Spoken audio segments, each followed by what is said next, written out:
Le meilleur moyen pour se préparer au brevet, c'est de faire des exercices déjà tombés les années précédentes. Nous, on a déjà commencé. Et aujourd'hui, on va traiter la question 2 de l'exercice 1 du sujet Polynésie du 7 septembre 2020. Et ça, on aime bien, on a une belle figure avec quelques informations de longueur. On a les droites AB et DE qui sont parallèles et on nous demande de calculer la longueur CB. À ce moment-là de la partie, je dois remarquer que j'ai une configuration de Thalès, la configuration papillon. Je vais juste vérifier que j'ai bien mes droites parallèles. Alors oui, j'ai AB et DE qui sont parallèles et que j'ai suffisamment de longueur si je souhaite calculer la longueur CB. Là, ça a l'air d'être bon. On est parti et on fait bien attention avec le théorème de Thalès si on veut tous les points au brevet. On rédige correctement. Je commence par mes deux conditions. Je sais que les points ACD d'une part et BCE d'autre part sont alignés.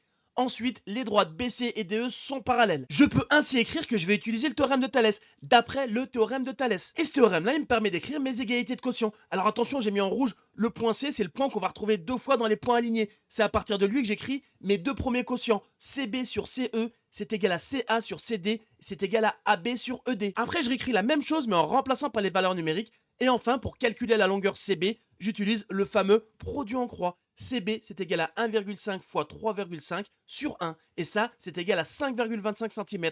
Je peux dire que la longueur CB est égale à 5,25 cm.